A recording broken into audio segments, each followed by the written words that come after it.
किताबों में यहाँ तक मिलता है कि जो हुजूर के बारे में पहले से किताबों में पढ़े हुए थे ना कि आखिरी नबी आने वाले हैं, और कभी वो गुजर गए मक्का शरीफ से और उनको पता चला यहीं पे आएंगे, उन्होंने फिर मक्का नहीं छोड़ा, वहीं पे रुक गए, वहीं पे मकानात बना लिए कि कभी तो हुजूर का गुजर होगा। हम नहीं भी रहे तो हमारी कब्रों से तो हुजूर का गुजर होगा ना। यानी हुजूर से किस कदर मोहब्बत, ये तो हम और आप खुश नसीब हैं कि कुछ भी नहीं किया, मगर फिर भी अल्लाह के करम से उसने हम पे अपना करम फरमाया। रब ने हमें हुजूर की उम्मत में पैदा फरमा दिया।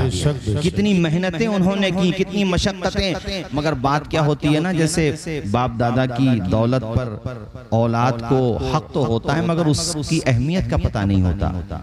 आंखें खोली तो उसको खुशहाली मिली तो उसको पता तो नहीं होता मेरे बाप ने कितनी मेहनत करके सरमाया जमा किया, वो बेकदरी करने लगता। ऐसे हम और आप हैं माशाअल्लाह, पैदा हुए अहले ईमान के घर में, तो हमें क्या पता ईमान की कदर क्या होती है, इसलिए हम लोग लापरवाही बरत रहे हैं। हवा जलसों की बात आ जाए, दीन की बात आ जाए तो चंद ही लोग आपको नजर आएंगे मेहनत करते हुए, बाकी लोग तो ये सोचेंगे यार इन्हीं का काम है, हम क्या करेंगे। हमें ये देखना चाहिए कि ये जलसा किसी दुनियादार के लिए नहीं सजाया जा रहा है, मदीने के ताजदार की मोहब्बत में सजाया जा रहा है। तो हमें साथ भी देना चाहिए, सपोर्ट भी करना चाहिए। तो भाइयों, मैंने बात यहाँ से शुरू की कि इस शान के साथ दुनिया में कोई नहीं आया जिस शान के साथ हमारे नबी तशरीफ लाए। अभी दुनिया में नहीं आए, बशारतें दी जाने लगी हुजूर के बारे में। ये तो मैंने हजरत ईसा के बारे में बताया।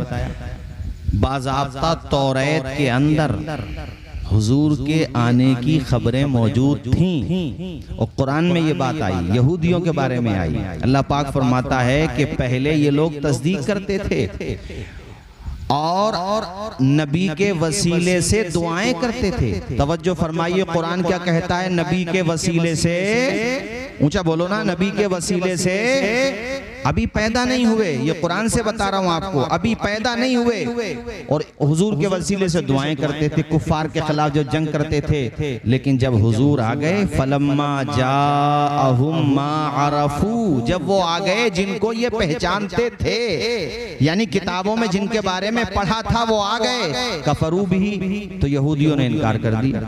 जानते थे मगर इनकार कर दिया। वो चाहते ये थे कि हमारे बनी इसराइल में आए, हमारे ग्रुप में आए, ये बनु इस्माइल में क्यों आ गए। तो ये तो अल्लाह की मर्जी है, वो जहां चाहे अपने आखिरी नबी को मबूस फरमाए। इन्होंने मानने से इनकार कर दिया। तो लुब्बे लुबाब ये है मेरे साथियों, काजीपुरा के मेरे दीनी भाइयों, आने वाले बहुत आए, आने वाले बहुत आए, बड़ी अजमतों वाले आए और आज भी अजमतों वाले आएंगे औलियाए किराम की शक्ल में। मगर याद रखो, मेरे नबी जैसा न कल कोई था, न आज कोई है, न सुबह क़यामत तक कोई हो सकता है। ये अकीदा सुन्नी बरेलवियों का गढ़ा हुआ नहीं है, बल्कि ये अकीदा सहाबा से साबित है। हजरत जिब्रील अमीन का कौल भी शाहिद है। आप देखिए, हस्सान इब्ने साबित हुजूर के मिंबर पे खड़े हैं, नबी की नात सुना रहे हैं, हुजूर के सामने वो पढ़ रहे हैं, व अहसनु मिनका लम तरा कत्तु ऐनी व अजमलु मिनका लम तलिदिन निसाउ। ऐ आमिना के लाल, मेरी आंख ने आप जैसा कोई नहीं देखा, और हुजूर आप जैसा तभी तो ना हस्सान की कोई आंख देखती जब किसी माँ ने आप जैसा पैदा किया होता। किसी माँ ने आप जैसा जना ही नहीं है। कान्नका कद खुलिक़ता कमा तशाउ, हुजूर जैसा आपने चाहा अल्लाह ने वैसा ही आपको बनाया। खुदा की रजा चाहते हैं जो आलम, खुदा चाहता है रजाए मोहम्मद। अल्लाह ने बेमिसलो बेमिसाल अपने महबूब को बनाया। पैदाइश भी इस शान के साथ हुई कि हजरत सैयदा आमिना इरशाद फरमाती हैं, मेरा लख्ते जिगर दुनिया में आया तो ऐसा नूर चारों तरफ छाने लगा, बैठी हूँ मक्का में, नजर आ रहा है मुल्के शाम का महल। अल्लाह अकबर कबीरा, चारों तरफ रहमतें बरसने लगी। माहौल सिर्फ मक्का ही का नहीं बदला है, ओ साथियों, जहान का माहौल बदलने लगा है। हुजूर के आने से पहले हालात क्या थे? अल्लाह अकबर, बच्चियों को लोग जमीन में गाड़ दिया करते थे। वो वाकया बड़ा मशहूर है कि कुतुबे सियर में मिलता मिलता है कि एक शख्स आकर के अपनी बेटी की दास्तान हुजूर को बताने लगा। वो कहता है अल्लाह ताला ने मुझे एक बेटी दी थी। पस मंजर बयान करते हुए बताता है कि मैं सफर पे जा रहा था, मेरी बीवी उम्मीद से थी। मैं जब घर से निकला तो वो पुर उम्मीद थी, उम्मीद से थी, हामिला थी। मैं जब सफर से कई साल के बाद वापस आया, घर पे देखा एक होनहार बच्ची मेरी बीवी के साथ खेल रही है। मेरी बीवी उसे खिला रही है, शफकतों के दरिया बहा रही है, प्यार के सागर लुटा रही है। चूंकि हमारी ज़हनियतें खराब थी, हम बच्चियों को देखना गवारा नहीं करते थे। हमें अच्छा नहीं लगता था कि कोई हमारा दामाद बने। हम बेटियों को बहुत मनहूस समझा करते थे। फौरन मेरे जहन में मनफी ख्यालात जन्म लेते हैं कि ये कहीं मेरी ही बेटी तो नहीं है। मेरी बीवी इस बात को बखूबी जानती थी। मैंने जब अपनी बीवी से उस बच्ची के बारे में पूछा तो उसने झूठ बोल दिया और कहा नहीं नहीं, ये हमारी बेटी नहीं है, बल्कि ये पड़ोस की बच्ची है, आ जाती है मैं इसको खिला देती हूँ। और मुझे इससे ऐसी ही मोहब्बत हो गई है जैसे एक माँ को अपनी बेटी से हो जाती है। उसने मुझे किसी तरीके से मुतमईन कर लिया, मुझे भी उस बच्ची से मोहब्बत होने लगी, यहाँ तक कि मैं भी उस बच्ची को खिलाने लगा। मगर मैं ये नहीं चाहता था वो मेरी बेटी निकले, मेरी बेटी हो। एक दिन मेरी बीवी को ये गलत फहमी हो गई कि अब मेरा दिल उस बच्ची के बारे में नरम है, मैं उससे मोहब्बत करता हूँ। उसने एक दिन मेरे सामने पूरी सच्चाई रख दी। कहने लगी तुम जो हमल छोड़ के गए थे ये वही हमल है, ये तुम्हारी अमानत है, कोई और नहीं है। मैंने अपनी बीवी के सामने अपने गम गुस्से का इजहार नहीं किया, बल्कि छिपा लिया, मौके की तलाश में रहा।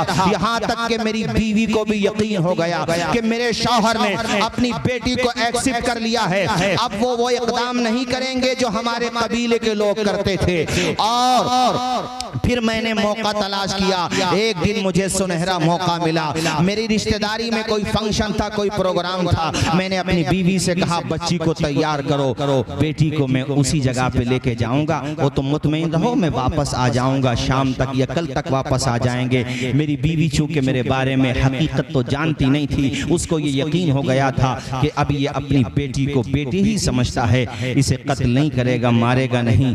वो कहता है या रसूल अल्लाह, मेरी बेटी ने मेरी बेटी को मेरी बीवी ने तैयार कर लिया और मेरी बच्ची मेरी उंगली थाम के आगे चलती चली जा रही है। मैं अपनी बच्ची को आगे लेके जा रहा हूँ, यहाँ तक कि हम एक बयाबान जंगल में पहुँचे। चारों तरफ रेत ही रेत है, रेत के बड़े बड़े वहाँ पे पहाड़ हैं और रेगिस्तान का इलाका तो आपने देखा होगा। कहते हैं रेत जब तेज हो जाती, बच्ची अपने हाथों से, मैंने कांधे पे उस बच्ची को बिठा लिया था, अपने हाथों से मेरे चेहरे से वो रेत को साफ करती। मेरी बच्ची को क्या पता था मेरा बाप इस कदर संगदिल है और वो ऐसा संगदिल है कि मुझे कत्ल करने जा रहा है। कहते हैं या रसूल अल्लाह, जब दूर दूर तक किसी का अता पता नहीं था, कोई इंसान नजर नहीं आ रहा था, मैंने अपनी बच्ची को कांधे से उतारा और मैं अपने साथ थैले में, झोले में मैं कुछ सामान लाया था, कुदाल वगैरह, जिससे मुझे वो कब्र खोदना थी। मैं जब कब्र खोदने लगा, गड़ा खोदने लगा, मेरी बच्ची को लगा कि अब्बा जी बड़ी मेहनत कर रहे हैं, पसीने में शराबोर हो गए। कहने लगा वो बंदा या रसूल अल्लाह, मेरी बच्ची को मेरे ऊपर तरस आया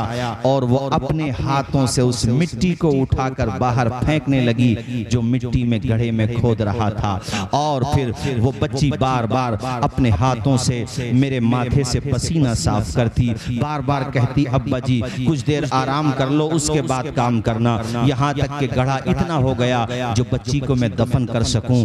या रसूल अल्लाह, मुझे उस पर तरस नहीं आया, ख्याल नहीं आया। वो खुद वाकया बयान करते हुए कहता है कि हुजूर पाक की आंखें नम हो गईं, अल्लाह के पैगंबर आप दीदा हो गए, रोते जा रहे हैं। वो अपनी बात सुनाता जा रहा है, यहाँ तक कि वो सिलसिले कलाम जारी रखते हुए कहता है या रसूल अल्लाह, जब गड्ढा इतना हो गया कि बच्ची को दफन किया जा सके तो मैंने अपनी बच्ची को पकड़ा और जोर से मैंने उस गड्ढे में उस बच्ची को पटक दिया।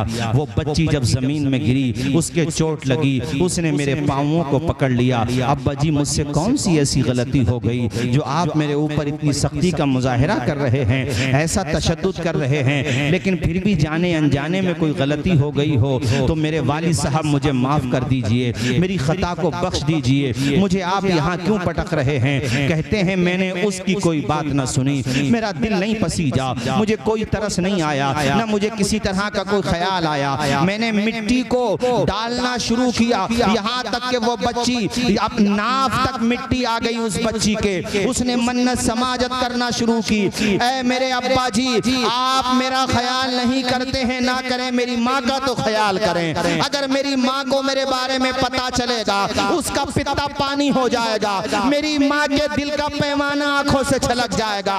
बड़े लाड प्यार से पाला है, मुझे दफनाए नहीं, जिंदगी भर किसी चीज का मुतालबा नहीं करूंगी, जिंदगी भर कोई चीज नहीं मांगूंगी, मेरी जान बख्श दो। कहता है वो बंदा, या रसूल अल्लाह मुझे उस बच्ची की किसी बात पे तरस नहीं आया, यहाँ तक कि मैं मिट्टी डालता रहा। अब वो बच्ची इतनी फंस चुकी थी मिट्टी में कि बाहर निकल नहीं पाती थी, यहाँ तक कि मिट्टी उसके कांधे तक आ गई। अब वो बच्ची मेरी तरफ से मायूस हो गई और उसने आसमान की तरफ देख के अपने खुदा से दुआएं मांगना शुरू कर दी, फिर भी मुझे तरस नहीं आया। ए काजीपुरा के लोगों, ऐसा भयानक दौर था, गोया कि वो बच्ची खुदा की बारगाह में अरीजा कर रही थी, दुआएं कर रही थी, या अल्लाह भेज दे अपने आखिरी नबी को, भेज दे पैगंबर आखिरुज़्ज़मा को, या अल्लाह उसे भेज दे जो आकर के हम बच्चियों को इज्जत दिलाएगा, मजलूमों को सीने से लगाएगा, औरतों को इज्जत दिलाएगा। यकीनन उस बच्ची की दुआ बाबे इजाबत से टकराई होगी, रब ने फरमाया होगा, ए बच्चियों फिक्र ना करो, आने वाला है आमिना का लाल जो तुम्हें इज्जत भी देगा, वकार भी देगा, मकाम भी देगा। वाह वाह वाह। और फिर हुजूर तशरीफ लाए 12 तारीख को, और वक्त गुजरता रहा, हुजूर के आने से जो रहमतें बरसी, जो बरकतें नाजिल हुई, आज दुनिया वालों को बताया करो, अपने गैर मुस्लिम भाइयों में बैठा करो तो उन्हें बताया करो, डॉटर सेव मूवमेंट तुम आज चलाते हो, बेटी बचाओ, बेटी पढ़ाओ, बेटी आगे बढ़ाओ, ये आज चलाते हो मूवमेंट, ये आंदोलन आज चलाते हो, मगर तुम्हें पता होना चाहिए ये हिस्टोरिकल फैक्ट है, इस दुनिया में सबसे पहले अगर किसी ने ये नारा दिया तो उसका नाम है मोहम्मद मुस्तफा सल्लल्लाहु अलैहि वसल्लम। और सिर्फ नारा नहीं दिया, अमल करके दिखाया। हुजूर ने जो भी कहा उस पे अमल करके दिखाया। आपने फरमाया बाजार से खाने पीने की चीज लाओ तो बेटों को बाद में दो, बेटियों को पहले दो। हुजूर ने फरमाया, सुनन इब्ने माजा की हदीस है, मन कान लहू सलासु बनात फातबहुन्ना व ज़व्वजहुन्ना कान लहुल जन्ना।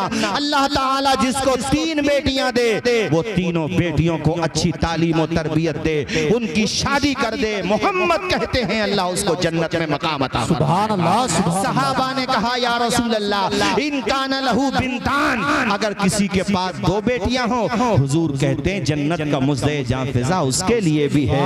बेटियों को हुजूर ने इज्जत दी है, मकाम दिया है। और फिर यहाँ एक समझने वाली बात यह है कि हुजूर पाक की संतान, आल औलाद, नसब अल्लाह ताला ने बेटों से नहीं चलाया, बल्कि बेटी फातिमा ज़हरा से चलाया। जोर से बोलो सरकार की आमद, माशाअल्लाह, दिलदार की आमद। 4 बेटियां अल्लाह ताला ने अपने प्यारे महबूब को अता फरमाई। आजकल मैं देखता हूँ किसी पे बेटियां ही बेटियां हो ना तो वो उदास उदास रहता है। मुफ्ती मुजफ्फर साहब कोई तावीज कर दो, बेटियां ही बेटियां हैं, ठीक है, अल्लाह ताला बेटा भी दे, अल्लाह ताला दोनों नेमतें दे, मगर बेटियां हैं तो तू उदास क्यों होता? ये तो देख किसी पे बेटी भी नहीं है, किसी पे कुछ नहीं है, तेरे पास बेटियां तो हैं, ठीक है, तू बेटे की दुआ कर, कोशिश भी कर, कोई बात नहीं है, लेकिन दिल थोड़ा मत कर, नाम तो तेरा जिंदा रहेगा। और सच्ची बात मैं बताऊं, बेटों से ज्यादा बेटियां ख्याल रखती हैं माँ बाप का। अगर बात सच्ची हो तो बोलना, वरना मत बोलना। सब कुछ तो हम बेटों को ही दे देते हैं, प्रॉपर्टी बेटों को दे देते हैं, मकान बेटों को दे देते हैं, सब कुछ बेटों को दे देते हैं, बेटियों को हम क्या देते हैं? उसके बावजूद भी बेटियां इतना ख्याल रखती हैं, उन्हें पता चल जाए हमारे अब्बा की तबीयत खराब है, काजीपुरा में शादी हुई उनकी, मसलन दिल्ली में, मुंबई में, अहमदाबाद में, या यहीं पे कुंदर की बिलारी में हुई, दीननगरपुर में, मुरादाबाद में, मगर वो अपने हस्बैंड के साथ कहीं 500, 1000, 2000 किलोमीटर दूर उनके हस्बैंड कहीं पे जॉब करते हैं, पता चला अब्बा बीमार हैं, अस्पताल में एडमिट हैं, सिर्फ अस्पताल का नाम सुन ले बेटी खाना बंद कर देती है अपने माँ बाप की फिक्र में।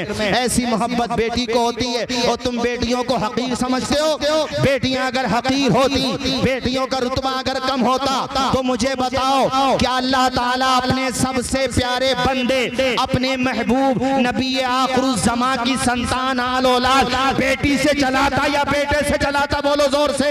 मगर अल्लाह ताला ने अपने महबूब की संतान आल औलाद बेटी फातिमा ज़हरा से चलाकर ये बता दिया कि चमकता रहता है दिल का जहान बेटी से, चमकता रहता है गुलास्तान बेटी से।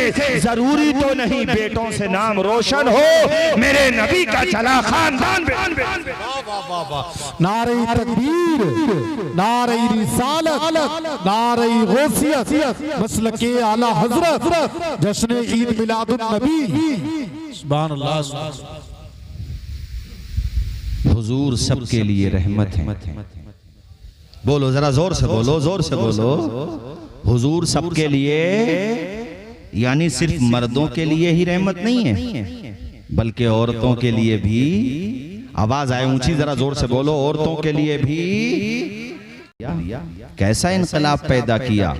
अब अगर किसी की औरत बेवा हो जाती तो पहले बेवाओं को कोई मुंह लगाने तैयार नहीं होता था, अब रिश्तों की लाइन लग जाती। हुजूर ने बेवाओं के साथ भी ऐसा इंसाफ किया। अरे तारीख इंसानियत में ये भी मिलता है कि हुजूर के आने से पहले ऐसे हालात थे, बाज हिस्सों में, दुनिया के बाज मुल्कों में, हिस्सों में ऐसे हालात थे कि शौहर जब मरता था तो उसके शौहर के साथ साथ बीवी का भी काम तमाम कर देता था ये समाज। ऐसा माहौल था, नाकाबिले बयान। मगर मेरे हुजूर ने बेवाओं को कितनी इज्जत दी। 25 साल की उम्र है हुजूर पाक की, रिश्तों की कतार लगी हुई है। मक्का ही नहीं, अरब का वो कौन सा खानदान था जिसे हुजूर के बारे में पता हो और वो तमन्ना न करता हो कि हमारे परिवार के दामाद बन जाएं अब्दुल मुत्तलिब के पोते हजरत मोहम्मद मुस्तफा सल्लल्लाहु अलैहि वसल्लम। लाइन लगी हुई थी रिश्तों की। 25 साल की उम्र है, लेकिन मुझे बताओ काजीपुरा के लोगों, अरे ये बातें गैर मुस्लिम समाज को बताओ, उन्हें समझाओ कि जो मीडिया में निगेटिविटी फैलाई जा रही है इस्लाम के बारे में, हमारे प्यारे नबी के बारे में, वो सच नहीं है। सच ये है जो हम आपको बता रहे हैं कि हुजूर ने उस जमाने में, जबकि रिश्तों की लाइन है, जहां चाहते, जिस परिवार में चाहते, जिस खानदान से चाहते आपका रिश्ता होता, शादी होती। मगर आपने शादी की तो 2 मर्तबा की बेवा हजरत खतीजतुल कुबरा से आपने शादी की और दुनिया को बताया औरत कुंवारी हो या बेवा मनहूस नहीं होती। और यहाँ ये भी बताऊं, जब तक हजरत आयशा, हजरत खतीजतुल कुबरा बाकायदे हयात रही, आपने दूसरा निकाह नहीं फरमाया। इतनी मोहब्बत फरमाते थे हुजूर पाक हजरत खतीजतुल कुबरा से। बेवाओं को इज्जत दी है मेरे हुजूर ने, बहनों को इज्जत दी है मेरे हुजूर ने। माओ के कदमों के नीचे फरमाया जन्नत है, माओ को इज्जत दी है मेरे हुजूर ने। तो हुजूर का मिलाद इसीलिए तो सबको मनाना चाहिए कि हुजूर किसी एक तबके के लिए रहमत नहीं है, हुजूर तो सबके लिए रहमत हैं। मैं पार्लियामेंट के एक स्पीच सुन रहा था संजय सिंह जी की। उन्होंने पार्लियामेंट में ये बात कही कि कुरान में प्रॉफिट के बारे में वमा अरसलनाका इल्ला रहमतल लिल मुस्लिमीन नहीं आया है, लिल आलमीन आया है। यानी वो सिर्फ मुसलमानों के लिए रहमत नहीं है, बल्कि वो तमाम आलमों के लिए रहमत है। नारे तकबीर, नारे रिसालत, उलमाए अहले सुन्नत, औलादे रसूल, हुजूर सैयद नासिर मियां साहिब किबला, पीर तरीकत हुजूर सैयद नासिर मियां साहिब किबला, हुजूर सैयद वसीम मियां साहिब किबला। नारे तकबीर के आला हजरत फैजाने मुअज़्ज़मी, फैजाने मुअज़्ज़मी, मुअज़्ज़मी दूल्हा, फैजाने जिनहिटा शरीफ, सादाते जिनहिटा शरीफ। नारे तकबीर, नारे रिसालत, माकारी महफूजुर रहमान साहिब।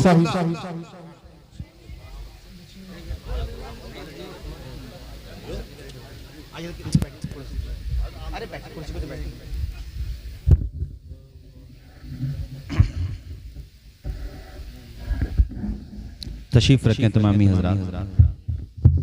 माशाअल्लाह पीर तरीक़त हजरत इज़्ज़त मआब आली जनाब सैयद नासिर मियाँ साहिब क़िबला अतालल्लाहु उम्रह वज़ीद मजदूद हजरत के चेहरे की ज़ियारत करते रहें और महजूज होते। मुफ्ती साहब हजरत ने माशाअल्लाह जहां और मुतअद्दिद कारहाए खैर अंजाम दिए, वहीं पर सबसे बड़ा काम मेरी नजर ही में नहीं बल्कि तमाम अहले इल्म की नजर में सबसे बड़ा काम जो किया वो ये कि अपने शहजादे को, अपने फर्जंद अर्जुमन को न सिर्फ ये कि आलिम बनाया बल्कि मुस्तनद आलिम बनाया और अजीम मुफ्ती बनाया, काबिल बनाया। ये मुस्तनद का लफ्ज मैंने इसलिए भी बोला कि बाज लोग डिप्लोमा लेके घूम रहे हैं, उर्दू से डिप्लोमे वाले, लेकिन हजरत ने माशाअल्लाह बेहतरीन आलिम बनाया। और बरेली शरीफ की मरकजी दरसगाह जो आला हजरत इमाम अहले सुन्नत अशाह इमाम अहमद रजा खान अलैह रहमत व रिजवान ने कायम किया जिस दरसगाह को मंजर इस्लाम, और माशाअल्लाह वहां से आए तो सीने में इल्मे दीन की दौलत सजा के लाए और फैजान आला हजरत भी सजा करके लाए। माशाअल्लाह, गौर से बोलो सुभान अल्लाह, सुभान अल्लाह। तो इस बात की मुझे जो लोग जानते हैं वो सब इस बात को समझते हैं कि मैं किसी की झूठी तारीफ नहीं करता हूँ, जो सच होता है वो बोलता हूँ, वरना खामोश हो जाता हूँ। जो सच है वो मैंने बयान किया। क्यों मैं मुफ्ती साहब और माशाअल्लाह अरे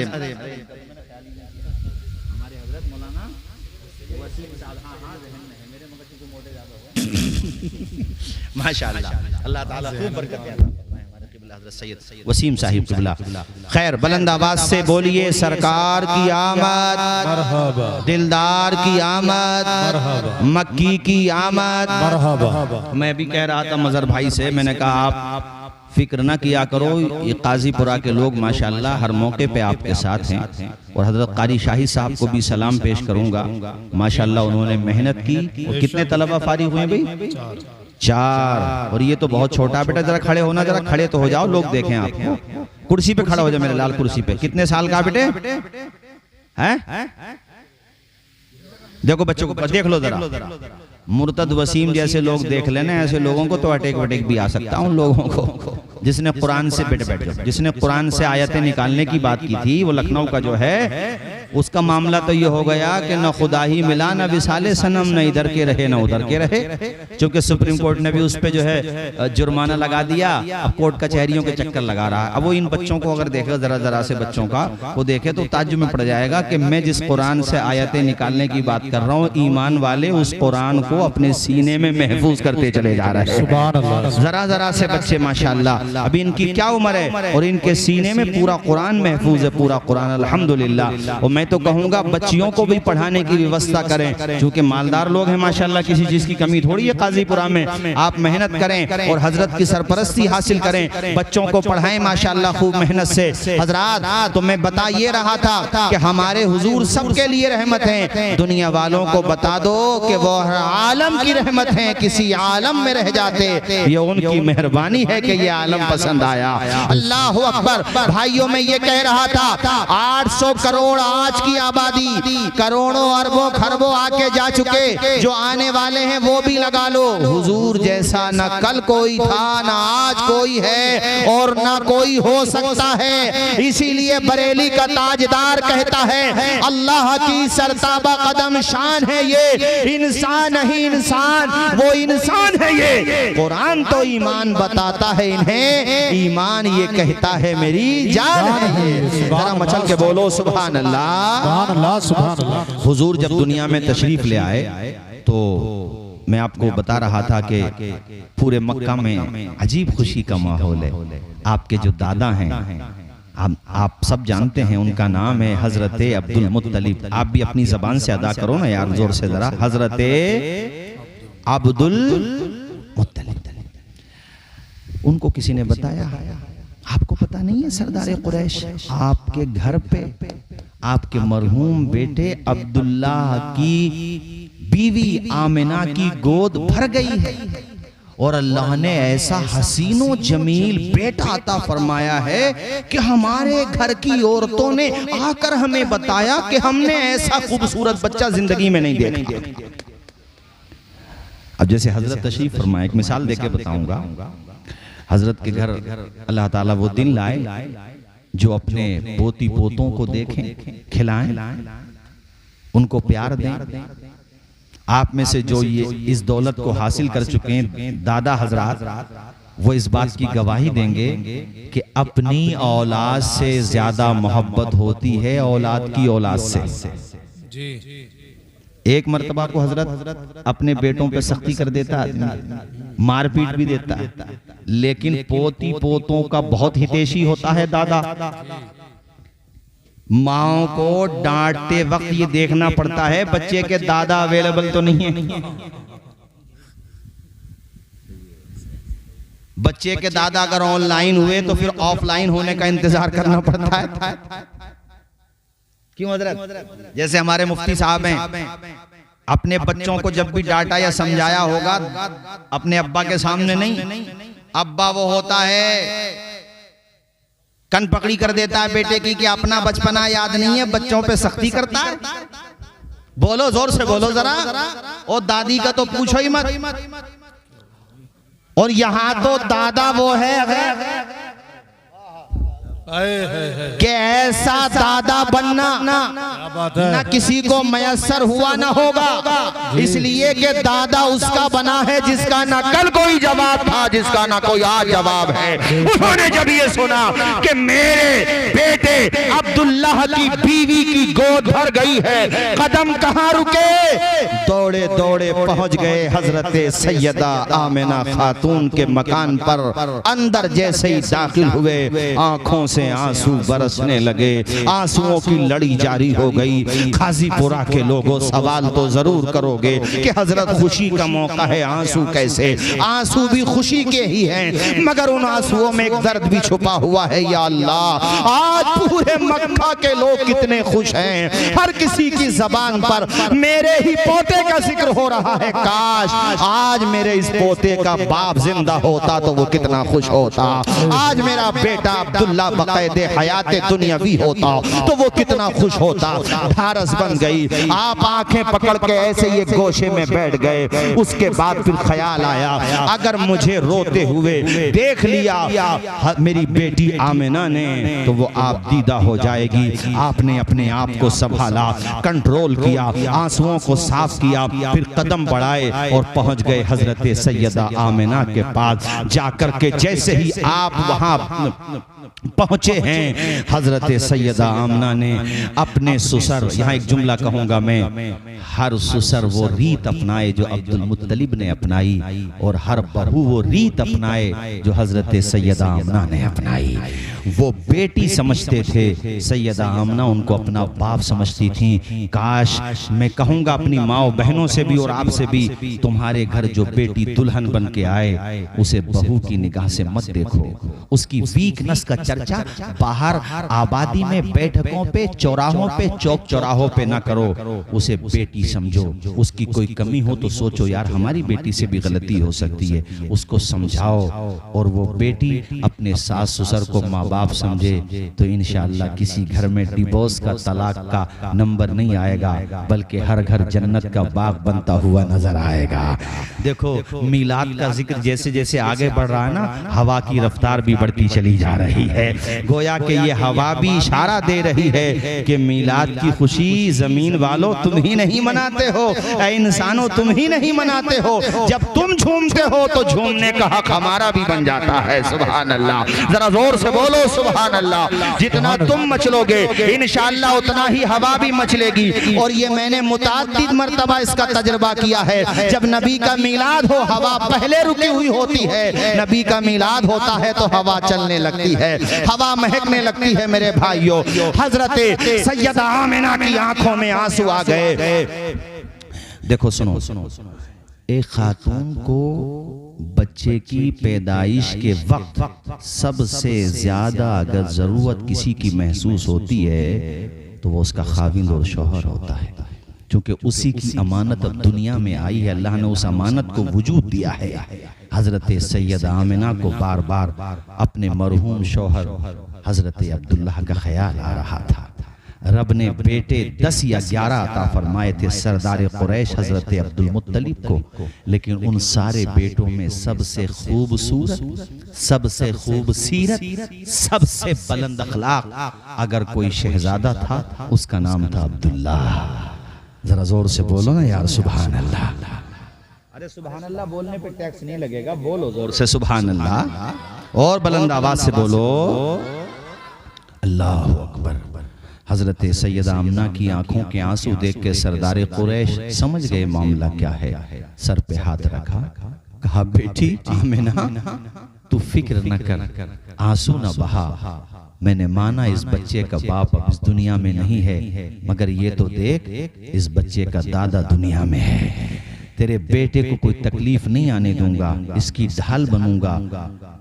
और बेटी आमिना सुन, हर तरह का प्यार अपने पोते को दूंगा, बस मुझे मेरे पोते का जलवा दिखा दे। जिधर से गुजरा हूं ना जिक्र तेरे बेटे का ही हो रहा है आमना, मुझे इसका चेहरा तो दिखा। हुजूर के चेहरे अक़दस का बोसा ले रही थी सूफ की चादर। सूफ कपड़ा होता है, सॉफ्ट, बहुत ज्यादा नरम कपड़ा। अल्लाह अकबर। हजरत सैयदा आमना ने रुखे मुस्तफ़ा से, देखो माशाल्लाह कितने अदब के साथ, प्यार के साथ और कितनी तवज्जो के साथ आप अपने प्यारे नबी का मीलाद सुन रहे हैं। या अल्लाह हम सब मीलाद वालों को यहाँ भी कामयाब फरमा और आखिरत में भी कामयाब फरमा। हम तो बस इतना जानते हैं कि हुजूर का जिक्र आज करें तो हमारी ये कैफियत हो जाती है। जब हुस्न था उनका जलवा नुमा, अनवार का आलम क्या होगा, हर कोई फिदा बिन देखे है दीदार का आलम क्या होगा। कैसे आप महसूस हो रहे हैं, किस कदर तवज्जो के साथ सुन रहे हैं। अल्लाह शादो आबाद रखे आप लोगों को। मैंने ये बात पढ़ी है किताबों में और तजर्बा भी किया है कि हुजूर के मीलाद पे जो जितना महसूस होता है ना, उसकी रोजी रोटी में अल्लाह उतनी ही बरकतें अता फरमाता है। हजरात तवज्जो फरमाइए, हजरत सैयदा आमिना के सर पे हाथ रख के दादा जान ये बातें कह रहे हैं। बेटी आमिना जरा रुखे अपने बच्चे के रुख से चादर हटाओ, मैं दीदार करना चाहता हूँ। अल्लाह करे इस चीज को आप भी महसूस करो।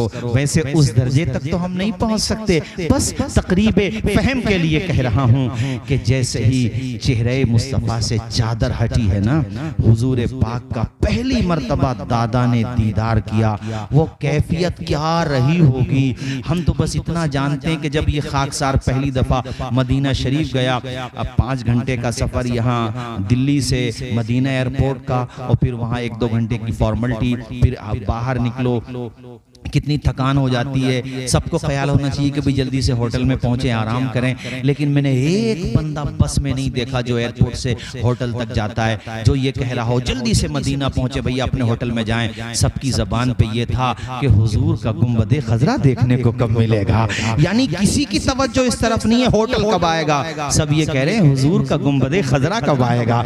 5-6 घंटा की थकान भूल जाता बंदा जब बस में के गिलास से अंदर से शीशों से देखता हुजूर का रोजा नजर आ रहा। तो मैं समझाना ये चाह रहा हूँ, रोजे मुस्तफा की कशिश का जब ये आलम है तो चेहरे मुस्तफा की कशिश का आलम क्या होगा। और वो भी देखने वाला कोई और नहीं, दादा है। अरे दादा ने हुजूर का चेहरा देखा, पहले बेटे के गम में आंखों से आंसू आ रहे थे, अब खुशी में इतने आंसू आए हैं कि आपकी रीश मुबारक आंसुओं से तर हो गई।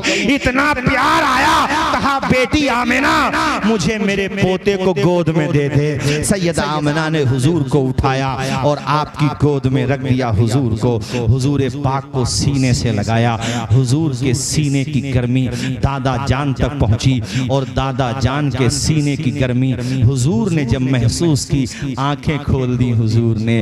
हमारे आपके जो बच्चे होते हैं उनकी आंखों में सुरमा लगाओ तो सुरमगी होती हैं, हुजूर की आंखों में सुरमा लगाने की जरूरत नहीं पड़ती थी। आमिना कहती है हुजूर सुरमुगी आंखों के साथ दुनिया में तशरीफ लाए थे।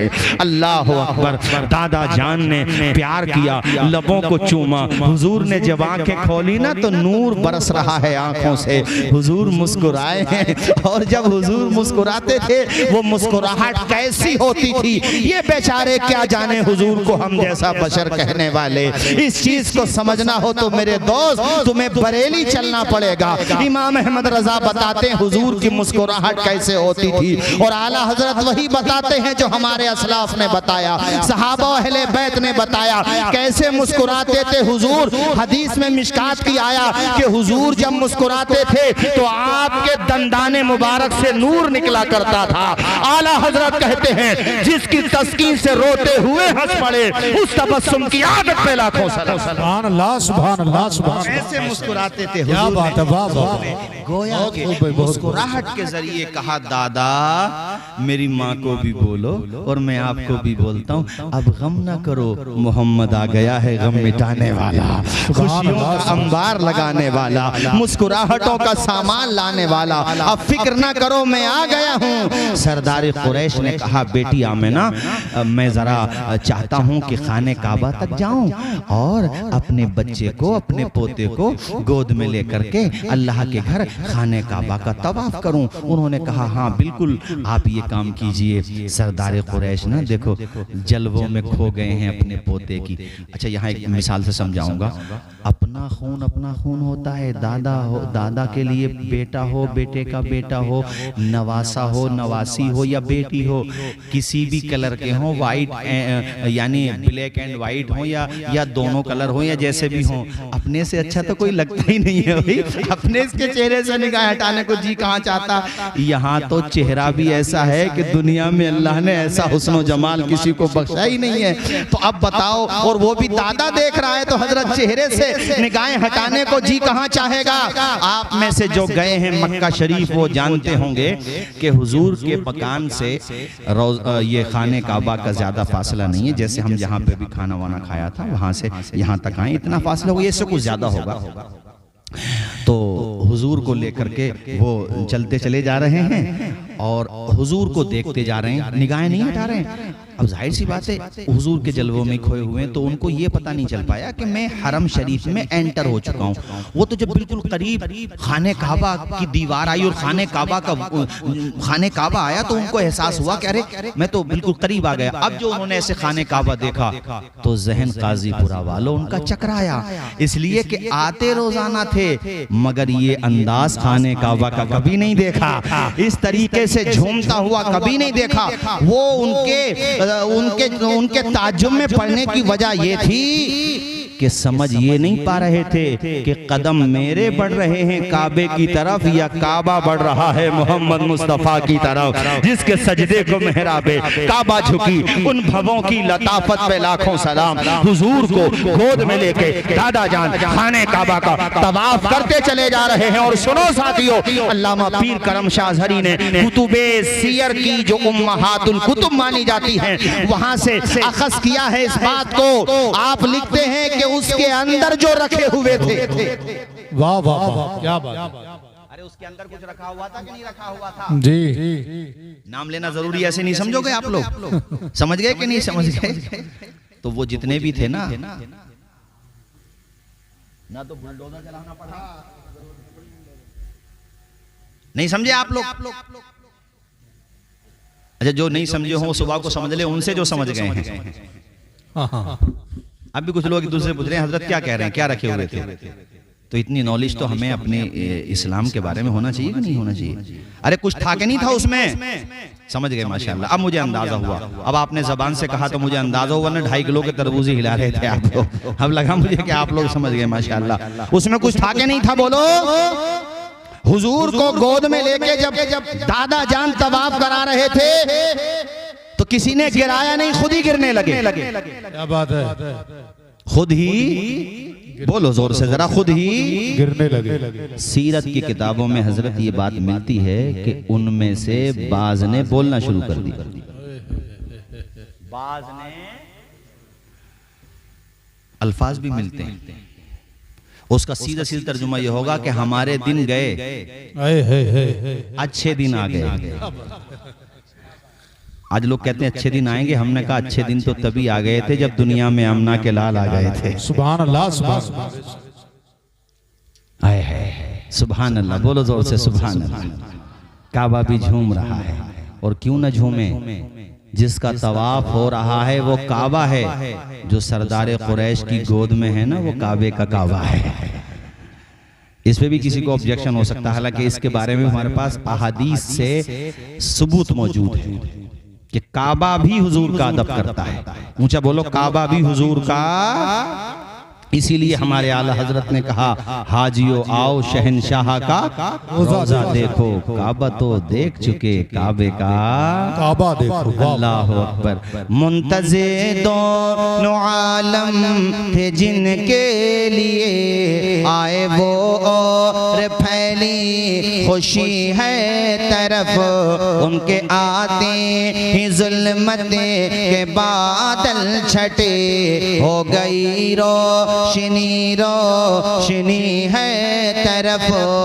अब ऐसी बरकतें अल्लाह ताला ने अता फरमाई मक्का वालों को कि जिनकी बकरियों के थन सूख गए थे, दूध के कतरे नहीं निकलते थे, हुजूर दुनिया में क्या है कि उनके वहां पे भी बहारें आ गई। पूरे मक्का में चर्चा होता था, कुछ तो मक्का में हुआ, सब कहते थे लोगों ये जो तुम्हें बदलाव नजर आ रहा है, परिवर्तन नजर आ रहा है, ये किसी और का कमाल नहीं है, ये आमना के लाल के जलवों का कमाल है। वाह वाह वाह, जिंदाबाद।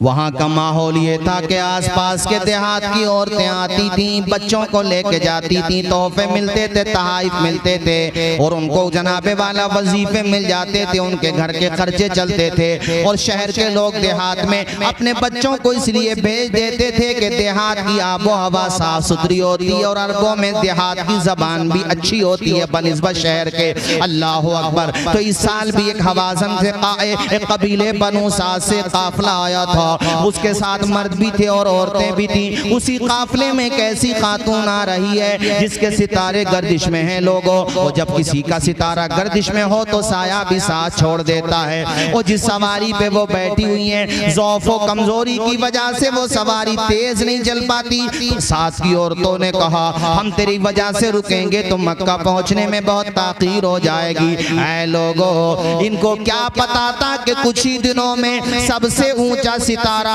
अगर किसी का चमकेगा तो इसी खातून का चमकेगा।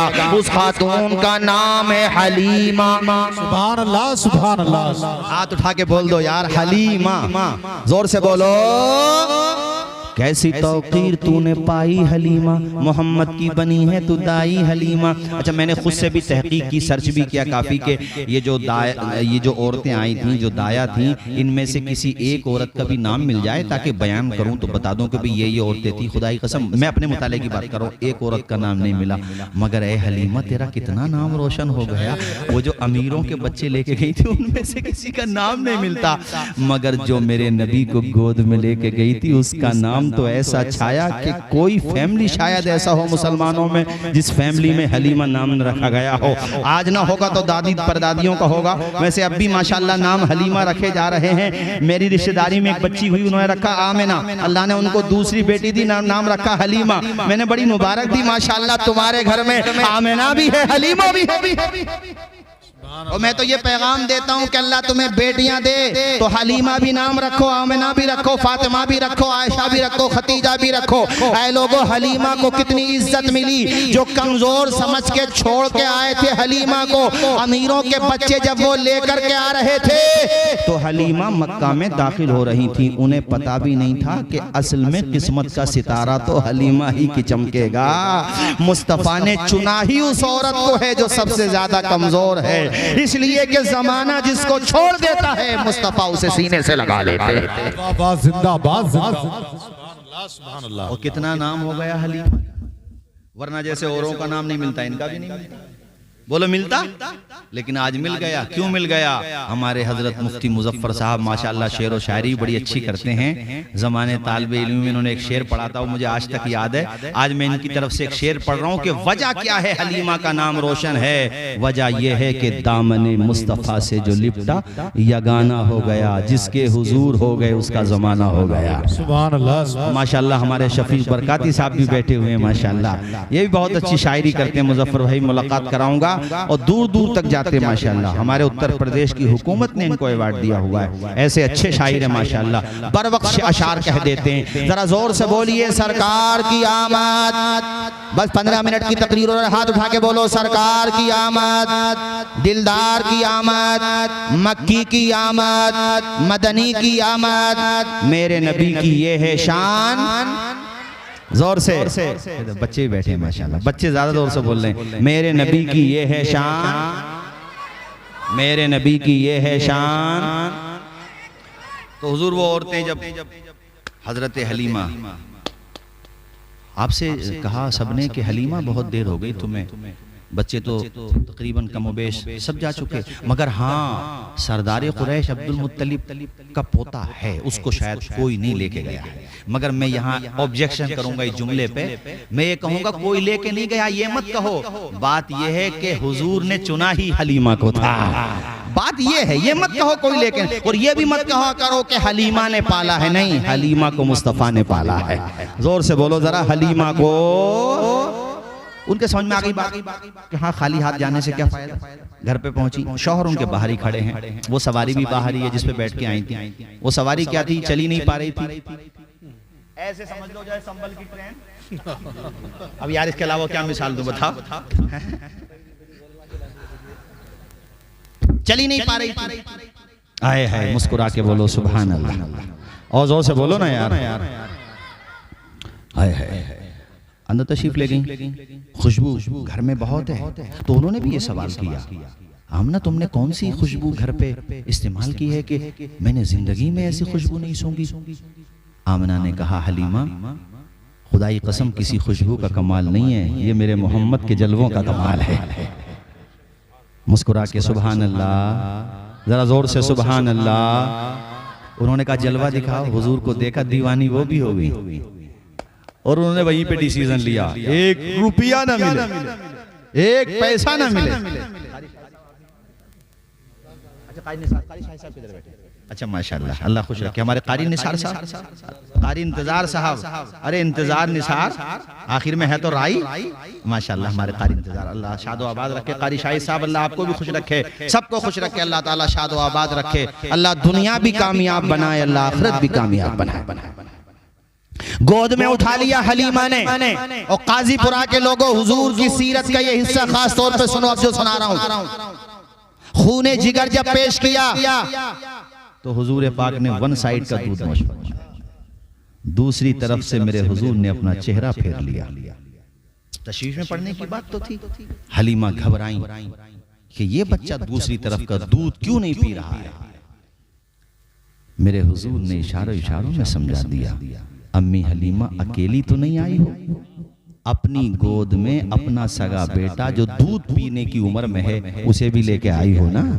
अगर मैं दोनों तरफ का दूध नोश करूंगा तो आपका बेटा जो अब मेरा रजाई भाई है वो भूखा रह जाएगा। मोहम्मद किसी को भूखा रखने नहीं आए हैं, शिकम से पत्थर बांध के भूखों को खिलाने आए हैं, प्यासों को पिलाने आए हैं। मेरे करीम से गर कतरा किसी ने मांगा, दरिया बहा दिए हैं, दुर्बे बहा दिए हैं। कौन देता है देने को, मुंह चाहिए देने वाला है सच्चा हमारा। जोर से बोलो सच्चा हमारा। इससे भाई कारी मुनाजिर साहब एक सीख हमें भी तो लेना चाहिए कि हुजूर ने पालने की उम्र में भी इंसाफ फरमाया, हुकूक अदा करना सिखाया। एक आज और हम हैं जो हक तलफी करते हैं, भाई भाई का हक नहीं देता, पड़ोसी पड़ोसी का हक अदा नहीं करता, औरतें एक दूसरे का हक अदा नहीं करती। सबको छोड़ो, मैं तो ये देख रहा हूं कि जिसका सबसे ज्यादा हक है खूनी रिश्तों में माँ बाप, उनका हक अदा नहीं किया जा रहा औलाद के जरिए। क्यों बे मुफ्ती साहब, खुदा की कसम लेके बता रहा हूँ हजरत, अभी ज्यादा दिनों की बात नहीं है, मैं किसी काम से किसी घर पे गया तो बेचारी वो ज़ईफ़ा औरत बताने लगी अपने दिल की बात मुझसे। कहने लगे हजरत ये आपको तो चाय पिला रहा है, आप आए हो तो उन्हें मौका मिल गया, वो नाश्ते वाश्ते का सामान लेना गया था हजरत के लिए, क्योंकि हजरत ही है सब कुछ, मतलब हमारे लिए नाश्ते का सामान लेना गया। तो वो बेचारी सोच रही थी हजरत समझाएंगे, तो उसने मुझे बताया। फिर उसने बेचारी ने, उसमें से बूढ़ी औरत थी, उसने खैर अपना हाथ दिखाया, उंगलियां, बोले देखो अभी भी सूजन है, परसों हजरत कल या परसों उसने बताया मेरे इतनी जोर से डंडा मारा इसने हाथ में कि देखो सूजन है। अपनी मुझे नाश्ता करा। जब वहां से आ गया तो बोला भाई अपने नाश्ता अपने पास रख तू। मैंने कहा नाश्ता ना तू जमीन भी नाम कर दे, तेरी मगफिरत नहीं होगी जब तक अपने माँ बाप को राजी नहीं करेगा। और यही हजरत का पैगाम है, हर हजरत का यही पैगाम है। और महारारा शरीफ से हजरत रफीक मिल्लत ने तो बाज़ाब्ता उर्से कासमी में ऐलान किया था 2 साल पहले। हजरत ने कहा था हमसे दुआ को बाद में कहो, पहले अपने माँ बाप की खिदमत करो और उनसे दुआएं लो।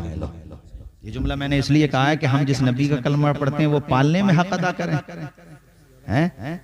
और आज जो है क्यों हजरत माँ बाप को बोझ समझ रहे हैं लोग, एक एक पाई को तरसा रहे हैं, अपने लिए हर शौक पूरा होगा और बाप का चश्मा टूटा हुआ है बेचारे का, उसका चश्मा भी नहीं बन रहा है। अगर बड़े भैया बनवा देंगे। और बड़े भाई की जो होम मिनिस्ट्री हैं, यानी उनकी जो अहलियां हैं, वो कह रही हैं बड़ी जोर से, हजे होम मिनिस्ट्री के नाम पे पावर उन्हीं की है, तजर्बा अच्छा खासा है माशाल्लाह है। वो कह रही हैं कि नहीं तुम्हारी जिम्मेदारी है कि सारा ठेका तुमने लेके रखा हुआ है, मिजला वाला नहीं देख सकता है। तो मिजले वाले की जो हैं वो भी ऐसी हैं। चारों बेटों में से किसी की बीवी, 5 भाई हैं, 6 भाई हैं, 7 भाई हैं, ऐ मेरी बहनों बीवी ऐसी बनो कि तुम्हारा शौहर तुम्हारी तारीफ न करे, बात जब है जब तुम्हारा ससुर तुम्हारी तारीफ करे। ये बहुत गहरा जुमला याद आया मुझे यार। शौहर तो सभी की अपनी बीवी की तारीफ करता है, बात तो जब है सास ससुर तारीफ करे हैं तब बात होगी। और ऐ बीवियों, शौहरों की बीवियों, बात तब है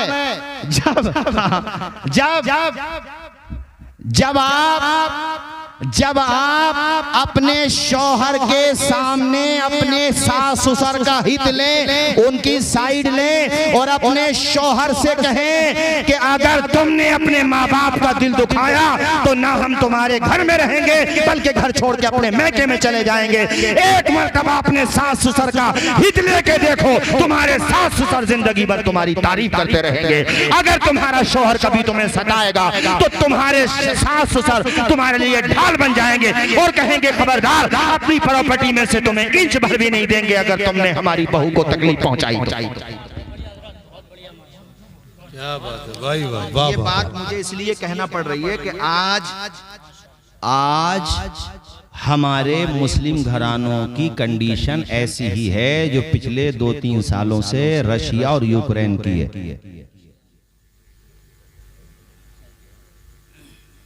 एक शौहर ने लिखा था फेसबुक पे, खैर उसने भी सही लिखा था, वो कहता भैया शादी के बाद हम तो स्टूडेंट हो गए।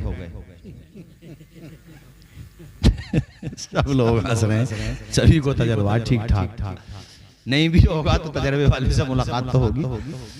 पहले तो पढ़ा नहीं पढ़ा हजरत, मगर शादी के बाद जरूर स्टूडेंट हो गए, इसलिए कि माँ समझती है बीवी पढ़ा रही है, बीवी समझती है माँ पढ़ा रही है। तो बात यह है कि आपको दोनों को मैनेज करना है। मैं हर लड़की से कहता हूं जिसकी शादी हो कि अपने शौहर को उसके माँ बाप से दूर करने से पहले, मेरी बहन मेरी बेटी, ये सोच तू जिसकी बेटी है, तवज्जो से सुना जरा, यानी तेरा जो बाप और तेरी जो माँ है उसके साथ अगर तेरा भाई यही करे जो तू अपने शौहर से कराना चाहती है, तब तुझे सुकून मिल जाएगा। अपने यहाँ पर फिक्र रहेगी माँ बाप की। तू ये सोचती है कि मेरे भाई को अच्छी बीवी मिले जो मेरे माँ बाप का ख्याल रखे। नहीं आया जुमला, समझ में नहीं आया?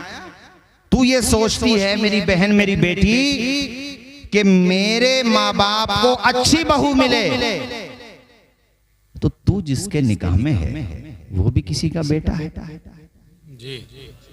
मगर मैं बात दोनों तरफ से कहूंगा। सास ससुर से भी मैं ये कहता हूं कि कुछ कमी हो जाए तो ये नहीं है कि बुढ़िया बुढ़े भी बाज बाज बेचारी वो बहू दिल निकाल के रख दे, मगर भाई बाज बाज सास ससुर भी ऐसे होते हैं कि जिस बहू से दिल हट गया तो अमेरिका मेहनत कर ले, लंदन मेहनत कर ले, बरतानिया की हुकूमत आ जाए कि इनमें इत्तेहाद हो जाए ना, तो मैं उनको बुढ़िया तो नहीं कहूंगा, ज़ईफ़ा कहूंगा, भाई उनका रुतबा ज्यादा है, मगर अदब के साथ कहूंगा कि देखो अपने बेटों की बीवियों के दरमियान तुम भी इंसाफ करो। जी मैंने घरों के माहौल देखे, कभी कभी ना मुझे 4-5 लोग अपने साथ ले जाते हैं बुला के, तो मुझे तजर्बा अच्छा खासा इस फील्ड में भी हो गया है कि बाज जगह बड़े बूढ़े भी ना जिसकी तरफ से दिल हट गया उसके माँ बाप या वो एड़ी चोटी का जोर लगा लें, पूरा संघर्ष कर लें, मगर साहब बुढ़िया बुढ़ों की नजर से गिर गए तो गिर गए। तो मैंने उनसे कहा कि ये ना सोचो कि सिर्फ हक माँ बेटे, बेशक मर्तबा तुम्हारा ही बड़ा है, मगर हक के साथ तुम्हें भी फैसला करना चाहिए, ना इंसाफी ना करो। मोहब्बत किसी की से हजरत ज्यादा हो सकती है, मगर ना इंसाफी करने का हक माँ बाप को भी नहीं है। नहीं आया जुमला समझ में आपके?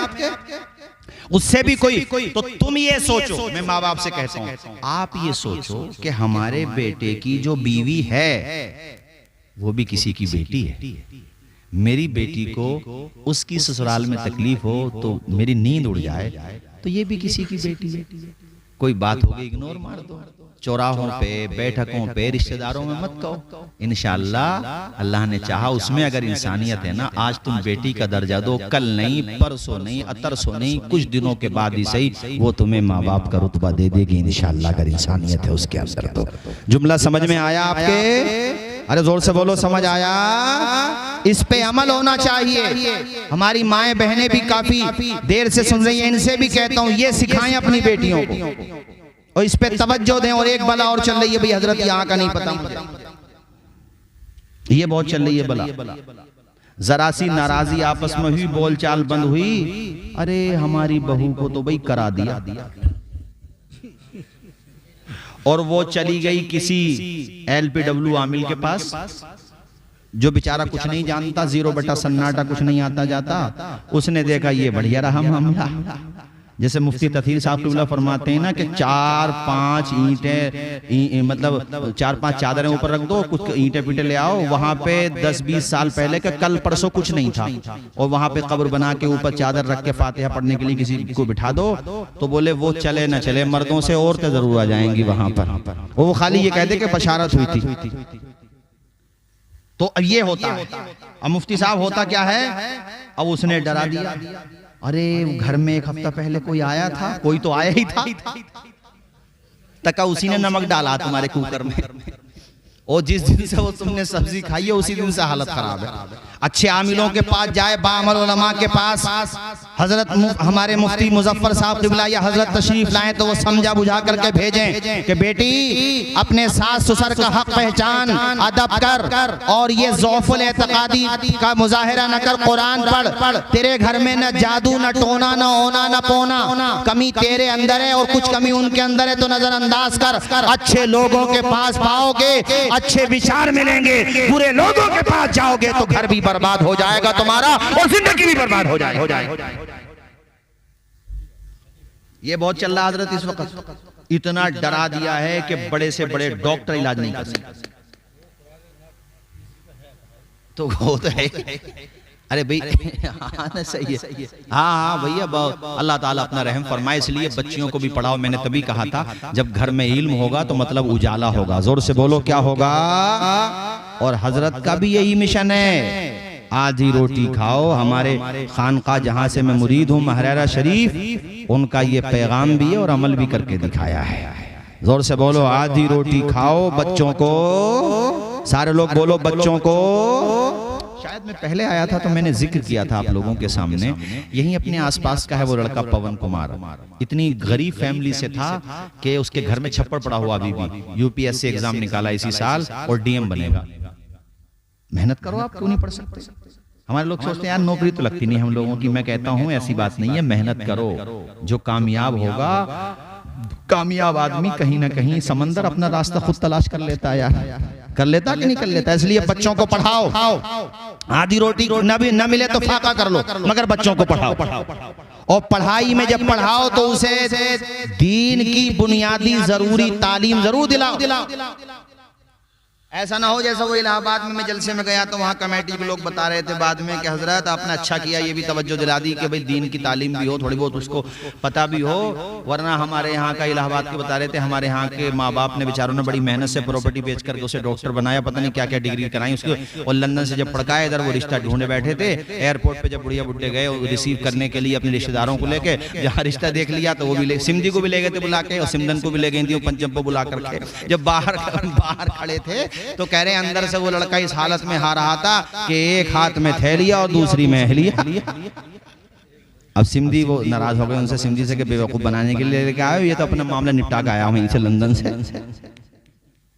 समझ में आई कि नहीं? हाँ। तो भाइयों ये चंद बातें मैंने इस्लाही भी आपसे जिक्र कर दी। एक दूसरे के हुकूक अदा करो। सबसे पहला जरा हक ये है कि अपने माँ बाप को राजी करो। ऊंचा बोलो, अपने माँ बाप को। वक्त भी काफी हो गया, अब सलाम की तरफ जलसा जा रहा है। कलमा शरीफ पढ़िए जोर से, ला इलाहा, जोर से पढ़ें, ला इलाहा इल्लल्लाहु मुहम्मदुर रसूलुल्लाह। अपने माँ बाप का कहना मानो, अदब करो। माँ बाप से भी मुझे जो कहना था, देखो मैंने उनसे भी कहा है कि भाई तुम भी अपनी औलाद के दरमियान ना इंसाफी ना करो।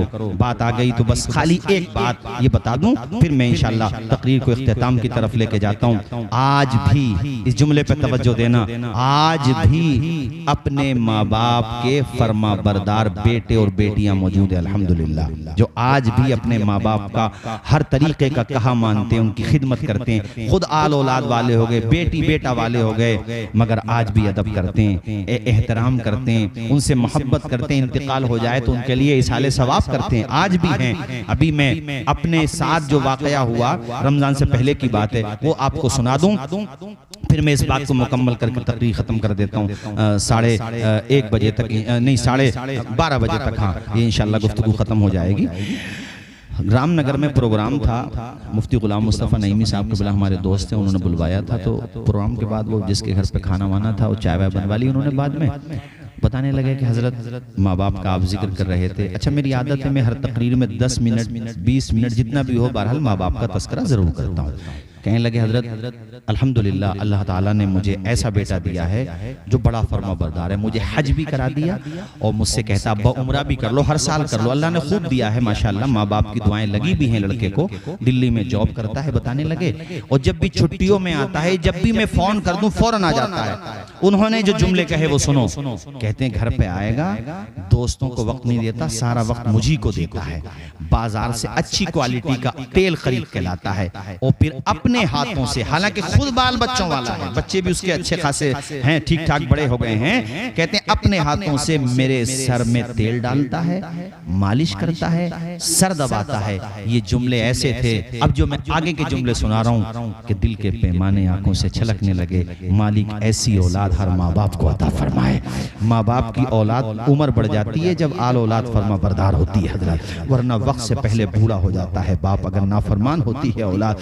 कहने लगे हजरत जब वो सर दबाता है मेरा और खूब खिदमत करता है तो मेरे दिल में फौरन ये ख्याल आता है कि इस वक्त दुनिया के खजाने एक पल्ले में रखे हुए हों, उन खजानों से मुझे वो सुकून नहीं मिल सकता जो जवान बेटे की खिदमत से अल्लाह ताला मुझे सुकून दे रहा है।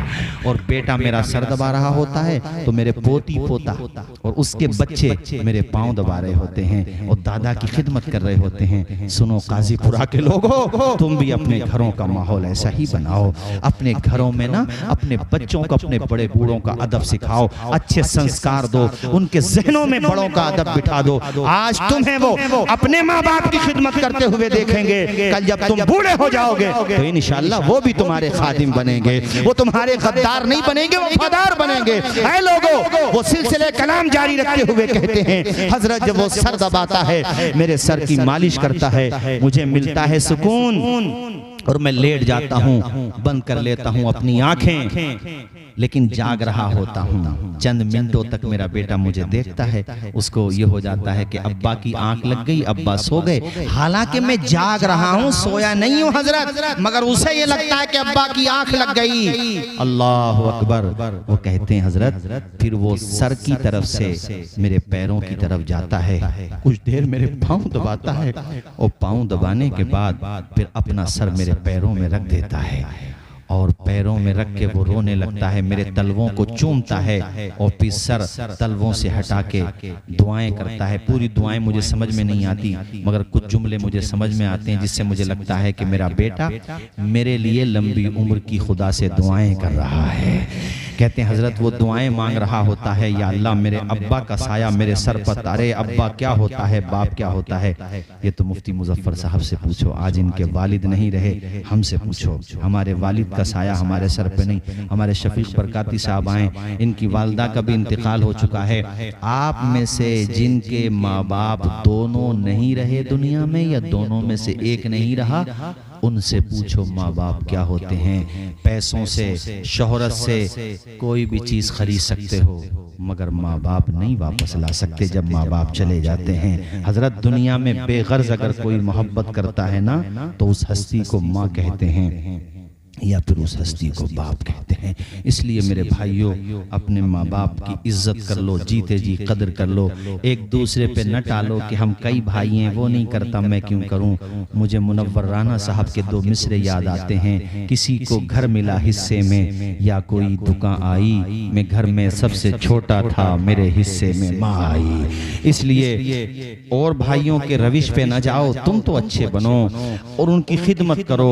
वो बताने लगे मौलाना, जब वो मेरे पाँव को चूम के मेरे लिए दुआएं करता है ना, तो अब मैं अपने सब्र के बांध को रोक नहीं पाता, सब्र का पैमाना लबरेज हो जाता है और मुझसे जब्त नहीं हो पाता। मेरी भी ढारस बन जाती है, आंखों से आंसू निकलने लगते हैं। मैं उठ के बैठ जाता हूँ और अपने बेटे का सर अपनी गोद में रख लेता हूँ और रोते हुए फिर अपने हाथों को उठाकर अल्लाह की बारगाह में ये दुआ करता हूँ, या अल्लाह हर माँ बाप को ऐसी औलाद अता फरमा जैसी औलाद तूने मुझे अता फरमाई है।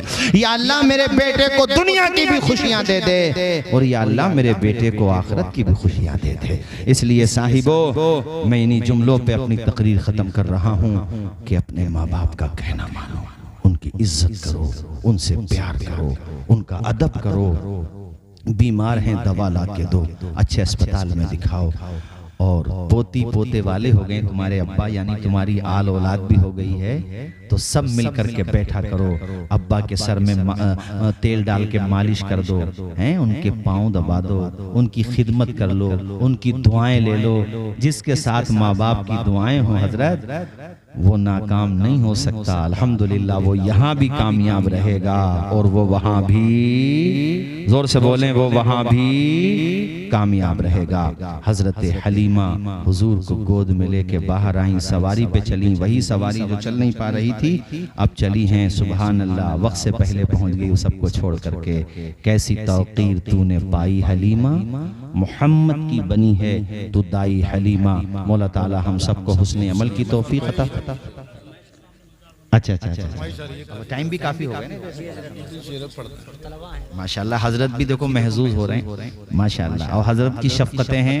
अच्छा, जब भी मुझसे मिले हैं, जो एक बड़े की शफकत होती है वो तो होती ही है, मगर ऐसी मोहब्बत का इजहार किया है जैसे हजरत सैयद रेहान मियां साहब के साथ करते हैं माशाल्लाह। यानी जो एक बाप अपने बेटे के साथ करता है। मैंने ये देखा कि यहाँ जनेटा शरीफ में माशाल्लाह, और भी जो दीगर हमारे सादात इज़ाम हैं वो भी इसी तरह से मोहब्बतों का इजहार करते हैं। अभी हजरत का एक मंसूबा था माशाल्लाह, बड़ा अच्छा अजीम मंसूबा है, और इंशाअल्लाह वो कारी मुनाजिर साहब आज ना सही कल इंशाअल्लाह वो पूरा होगा। हमने शफीक बरकाती साहब से कहा है इंशाअल्लाह वो पूरा ख्याल करेंगे, चूँकि हम सब का मिशन एक ही है कि नस्ल नो के हाथों में कलम देना, उनको पढ़ाना, और अजीम मिशन है माशाल्लाह। आराजी है, अब उसकी कानूनी प्रक्रिया और पूरा लीगल वे में उसको किस तरह से होना है इंशाल्लाह वो सब हो जाएगा अल्लाह ने चाहा। बच्चों ने काफ़ी फरमाइश की है तो मैं चंद अशार सुना देता हूँ, मगर उससे पहले हलीमा का जिक्र हो रहा है तो दो शेर में हजरत हलीमा के बारे में फिर मैं तकरीर खत्म करता हूँ। मचल के बोलिए जोर से, सरकार की आमद, दिलदार की आमद, मक्की की आमद, मोहम्मद मुस्तफा आहे बहारों में बहार आई, मोहम्मद मुस्तफ़ा आहे बहार अंदर बहार आई, मोहम्मद मुस्तफ़ा आहे बहार अंदर बहार आई, ज़मीं को चूमने जन्नत से खुशबू बहार बहार आई, ज़मीं को चूमने जन्नत से खुशबू बहार बहार आई, बड़ी मायूस थी दाई हलीमा जब गई माँ के, बड़ी मायूस थी दाई हलीमा जब गई माँ के, मगर आई तो लेकर दो जहाँ का ताजदार आई, मगर आई तो लेकर दो जहाँ का ताजदार आई। हज़रात ये बात के जो हालात हैं इंशाअल्लाह फिर किसी और मौके पर, बाकी हमारे हज़रत मुफ्ती मुज़फ़्फ़र साहब क़िबला यहाँ पे खिताबात फरमाते ही रहते हैं माशाअल्लाह। आगे के जो हालात हैं, अच्छा मेरे हुजूर की ज़िंदगी का पूरा चैप्टर बेमिसाल है, लाजवाब है, न कल कोई जवाब था न आज कोई जवाब है, न हो सकता है। आपको नसीहत के तौर पर वो अशार सुना रहा हूँ जिसकी फरमाइश की गई है, आपके भी हालात बदल जाएंगे इंशाअल्लाह। हो जो आज भी बराहीम साईमा पैदा आ कर सकती है अंदाज़े गुलिस्तां पैदा, शोला भी तेरे हाथ में गुलजार बनेगा, शोला भी तेरे हाथ में गुलजार बनेगा, जिस दिन तो मोहम्मद का वफादार बनेगा, जिस दिन तो मोहम्मद का वफादार बनेगा, बदलेंगे लबोले जना हम सिएंगे, पीना जो पड़ा जहर तो हम जहर पिएंगे, हंस हंस के हर एक कैब के आलम में जिएंगे, दुनिया में तेरे नाम को रुसवा न करेंगे, बोलो मर जाएंगे ईमान का सौदा न करेंगे। सारे लोग पढ़िए मेरे साथ, मर जाएंगे ईमान का सौदा न करेंगे, हम दिल से हर एक नक्शे का दौरत को मिटा कर, तफरीक के भड़के हुए शोलों को बुझा कर, दम लेंगे हम इंसान को इंसान बना कर, आबाद ये उजड़ा होवा का शान करेंगे, बोलो मर जाएंगे ईमान का सौदा न करेंगे, सिद्दीक का दिल जोर अली बख्श दे या रब, फयाज़ी उस्मान गनी बख्श दे या रब, फारूक सियाली नजरी बख्श दे या रब, हम जिंदा रहे रस्म कलीमा न करेंगे, मर जाएंगे ईमान का सौदा न करेंगे, जोर से मर जाएंगे। अल्लाह आज की तारीख में पूरी दुनिया में जो इंसानों की आबादी है 800 करोड़ से ज्यादा हो गई है, 800 करोड़, और कितने अरब खरब लोग आए, आके अपनी जिंदगी उन्होंने गुजारी और वो दुनिया से चले गए। इसी तरह से कितने मिलियन बिलियन ट्रिलियन जितनी भी तादाद बाकी है अल्लाह के इल्म में है, वो आएगी दुनिया में, वो भी आके चली जाएगी। 800 करोड़ जो इस वक्त जिंदा हैं, जाहिर है वो सब भी जो आ चुके वो भी और जो आने वाले हैं वो भी, ये सब दुनिया में आए। लेकिन मैं खुदा की कसम लेके ये बात कहता हूँ कि इन अरबों खरबों हमारे और आपके शुमार से बाहर बेशुमार अफराद का दुनिया में आना, दुनिया से जाना, दुनिया में रहना, इन सब को आप मिला लीजिए, कोई भी इस शान और इस अहमियत और इस वक़ार के साथ दुनिया में न आया, न दुनिया में वो रहा, न दुनिया से इस शान के साथ गया जो शान अल्लाह ताला ने अपने प्यारे महबूब को अता फरमाई। आने वाले आते रहे, आके जाते रहे, मगर जब आमिना के लाल आए बाद में हैं, तस्करा पहले से शुरू हो गया। बाज़ लोग आज भी सबूत मांगते हैं, अब सबूत वो क्यों मांगते हैं ये तो वो जाने, वरना कुरान मजीद में अल्लाह ताला के इरशादात, उसके फरामीन मौजूद हैं। हम और आप पढ़ते हैं, पढ़ाते हैं, पढ़ते वो भी हैं, अल्लाह करे समझ जाएं। नबियों से उसने अहद लिया है, अंबियाए किराम से, कि जब मेरा महबूब तुम्हारे दरमियान आए तो अच्छा, फिर इन अंबियाए किराम ने उस पर अमल भी किया है। कुरान में है, उन्होंने कहा, बला कहा कि हाँ क्यों नहीं, हम सपोर्ट भी करेंगे और हर तरीके से साथ देंगे। और उन्होंने इस तौर पे साथ दिया कि अपने मानने वालों को वो बताते रहे, यहाँ तक के सबसे आखिर में, हुजूर से पहले सबसे आखिर में जो पैगंबर दुनिया में तशरीफ लाए, उनका नाम है हजरत ईसा अलैहिस्सलाम। ये मैं आपको कुरान से बता रहा हूँ, किसी में हिम्मत नहीं है जो इसका इनकार कर सके। उन्होंने नाम तक बताया, हुजूर का नाम भी। और ये सूरह सफ 28वें पारे की आयत है, वह मुबश्शिरम बिरसूली याती मिन बअदि इस्मुहु अहमद। आपने खुशखबरी देते हुए कहा कि मैं तुम्हें खुशखबरी दे रहा हूँ, मेरे बाद जो नबी आएंगे उनका नाम है अहमद। नाम भी बता रहे, यानी हुजूर अभी आए नहीं, लेकिन हुजूर के आने की बशारत दे रहे हैं, खुशखबरी दे रहे हैं, नाम भी बता रहे हैं। अब सीधा सा मामला क्लियर हो गया कि जो पहले आया उसने हुजूर के आने का जिक्र हुजूर से पहले किया। हम चूंकि हुजूर के बाद में आए हैं, इसलिए उनके आने का जिक्र बाद में कर रहे हैं।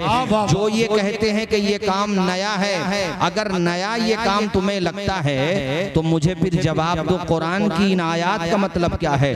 हजरत ईसा का जो खुशखबरी देना कुरान से साबित है, इसका क्या मतलब है? यहाँ एक दिलचस्प बात मैं आपको बताऊं, बाइबल ये इसमें इंजील में रद्दो बदल हुआ, तहरीफ हुई, मगर उनकी खुशखबरी का यह हिस्सा आज भी मौजूद है। उसमें लिखा विल बी नेम फॉर फारकलीत, मेरे बाद जो आएंगे उनका नाम फारकलीत होगा। फारकलीत का आप तर्जुमा जब डिक्शनरी में देखेंगे तो जो माना अहमद का है वही माना फारकलीत का है, यानी इस हिस्से को ईसाई लोग भी नहीं बदल सके। दिलचस्प बात देखिए, तो हुजूर के आने की खुशी सब ने मनाई। अभी बिरादर मोहतरम हजरत मुफ्ती मुजफ्फर साहब हजरत सलमान फारसी का वाकया जिक्र कर रहे थे। मुद्दतों उन्होंने इंतजार किया, सफर की सऊबतें बर्दाश्त की, कभी इनके दर, कभी उनके दर, कभी दर बदर, कभी अर्श पर, कभी फर्श पर, गमे आशिकी तेरा शुक्रिया मैं कहां कहां से गुजर गया।